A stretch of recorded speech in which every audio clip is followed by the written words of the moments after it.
നമസ്കാരം. പുതിയ വീഡിയോയിലേക്ക് ഏവർക്കും സ്വാഗതം. ഷൈനിയുടെയും കുഞ്ഞുങ്ങളുടെയും ദുരിതപൂർണമായിട്ടുള്ള ജീവിതത്തിന് അവസാനമായിരിക്കുന്നു എന്ന് സമാധാനിക്കുക. കാരണം ഷൈനിയുടെയും കുഞ്ഞുങ്ങളുടെയും ഒക്കെ വളരെയധികം പീഡനത്തിൻ്റെ വാർത്തകൾ തന്നെയാണ് ഈ ദിവസങ്ങളിലേക്കും പുറത്തു വരുന്നത്.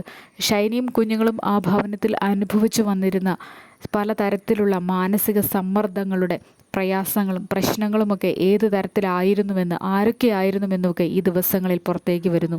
ഇതൊക്കെ വെച്ച് നോക്കുമ്പോൾ ഈ ഭൂമിയിൽ ജീവിക്കാതെ സമാധാനമായിട്ട് പരലോകത്ത് പോയി ജീവിക്കുന്നത് തന്നെയാണെന്ന് പറയേണ്ടിയിരിക്കുന്നു. കാരണം ആ വീട് അത്രമേൽ പീഡനങ്ങളുടെയും കൊടിയ ക്രൂരതകളുടെയുമൊക്കെ വീടായിരുന്നു എന്ന് പറയേണ്ടിയിരിക്കുന്നു. ഭർത്താവും വീട്ടുകാരിൽ നിന്നുമൊക്കെ ഉണ്ടായിട്ടുള്ള കൊടിയ പീഡനങ്ങൾ മാത്രമല്ല, ഭർത്താവിൻ്റെ കൂട്ടുകാരുടെ മദ്യപാനം വരെ ഭവനത്തിലായിരുന്നു. ഇത്തരത്തിലുള്ള മദ്യപാനത്തിന് അടിമകളായിട്ട് മാറുന്ന ഓരോ ഭവനത്തിലെയും സ്ത്രീകളും കുഞ്ഞുങ്ങളും എത്ര ദയനീയമായിട്ടാണ് ആ ഭവനത്തിൽ ജീവിക്കുക. അവർക്ക് വേണ്ടുന്ന സൗകര്യങ്ങൾ ഒരുക്കി കൊടുക്കണം, അവരെ നല്ല രീതിയിൽ സ്വീകരിച്ച് അവർക്ക് വേണ്ട കാര്യങ്ങളെല്ലാം ചെയ്തു കൊടുക്കണം. ഇത്തരത്തിൽ ഒരു അച്ഛനുള്ള ഒരു ഭവനത്തിൽ ഇത് നടന്നു എന്ന് പറയുന്നത് വളരെ പ്രയാസകരമല്ലേ. മാതാവും പിതാവും ജീവിച്ചിരിക്കുന്നു. മാതാവിൻ്റെയും പിതാവിൻ്റെയും ഭാര്യയുടെയും കുഞ്ഞുങ്ങളുടെയും ഒക്കെ മുൻപിൽ വെച്ച് ഇത്തരത്തിൽ മദ്യപിക്കുന്ന ആളുകളെ ഭവനത്തിലേക്ക് വിളിച്ചു കൊണ്ടുവന്ന് ഒരു ഭവനത്തിലെ കീഴിൽ ഒരുമിച്ചിരുന്നു കൊണ്ട് കുഞ്ഞുങ്ങളെ കൊണ്ട് വെള്ളമൊക്കെ എടുപ്പിച്ച് കുടിപ്പിക്കുന്ന രംഗങ്ങളൊക്കെ എത്ര ദയനീയമാണെന്ന് ഓർത്തു നോക്കൂ.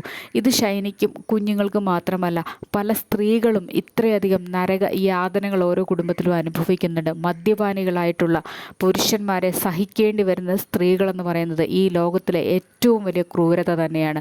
അവരുടെ ജീവിതം ഒരു മരണം വരെയും അവരുടെ ജീവിതത്തിനൊരു സമാധാനം ഉണ്ടാവുകയില്ല. ഇത്തരത്തിൽ ജീവിച്ച് തീർക്കുന്നതിലും എത്രയോ നല്ലതാണ് ഈ ലോകത്തിൽ നിന്ന് മുൻപേ യാത്രയാവുന്നത്, അല്ലെങ്കിൽ ഇവരുടെയൊക്കെ ഇടങ്ങളിൽ നിന്ന് ഇറങ്ങി പോയി ജീവിക്കാൻ തയ്യാറാവേണ്ടി വരുന്നത്. അങ്ങനെ മടുത്തിട്ടാണ് ഷൈനിക്ക് ഉപദ്രവങ്ങൾ നേരിട്ടത് കൊണ്ടാണ് പിതാവ് വന്ന് വിളിച്ചു കൊണ്ടുപോകേണ്ട ഗതികേടിലേക്ക് വരെ എത്തിച്ചേർന്നത്. പക്ഷേ അതിലും ഭീകരമായിട്ടായിരുന്നു ആ വീട്ടിലെ ഓരോ രംഗങ്ങളും എന്ന് ഓരോ ദിവസം കഴിയും തോറും ഓരോ യൂട്യൂബ് ചാനലുകൾ പുറത്തുവിടുന്നത്. കാരണം അന്വേഷണത്തിൽ നിന്നുകൊണ്ടാണ് ഇത് പുറത്തേക്ക് വിടുന്നത്. ചാനലുകൾക്ക് റീച്ച് കിട്ടാനായിട്ടല്ല, അവരുടെ സത്യസന്ധമായിട്ടുള്ള വിവരങ്ങളെ പുറം ലോകത്തെ അറിയിക്കുകയാണ്. സമാനമായിട്ടുള്ള രീതികളിൽ ജീവിക്കുന്ന സ്ത്രീകൾ അവരുടെ വിഷമങ്ങൾ പുറത്തേക്ക് അറിയിക്കട്ടെ, അവർക്ക് നീതി കിട്ടട്ടെ. നിയമവും നീതിയുമൊക്കെ ഈ രാജ്യത്ത് നടപ്പാകുന്നത് തന്നെയല്ലേ.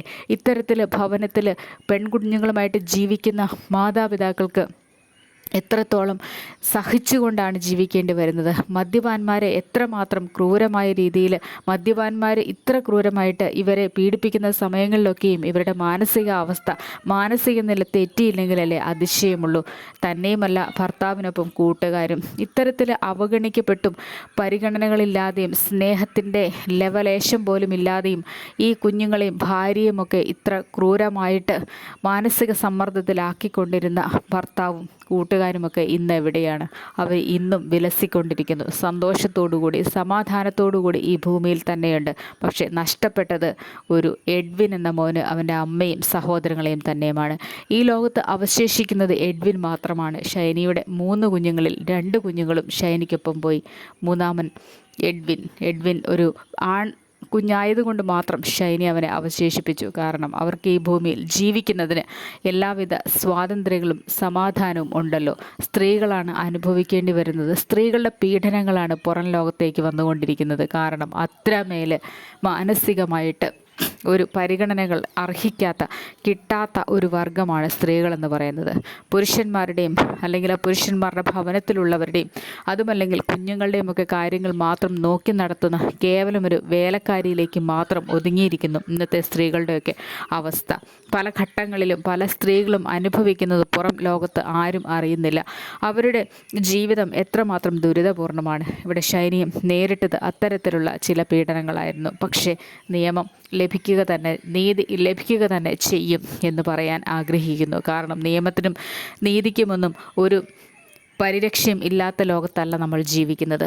ഓരോ മനുഷ്യനും ഭൂമിയിൽ സന്തോഷത്തോടുകൂടി ജീവിക്കാൻ മറ്റുള്ളവർ അവസരം നൽകുക, അവരുടെ ജീവിതം അവരവർ തിരഞ്ഞെടുക്കുക.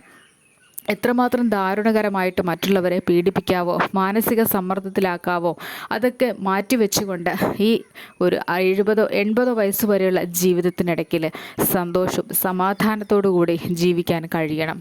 അതുമല്ലെങ്കിൽ ഇത് ലഭിക്കുന്നില്ല എങ്കിൽ അത്തരം ഇടങ്ങളിൽ നിന്ന് പുറത്തേക്ക് പോകണം. ഇവിടെ ഷൈനിക്ക് മകൾക്ക് നീതി കിട്ടണമെന്ന് തന്നെ ആഗ്രഹിക്കുന്നു.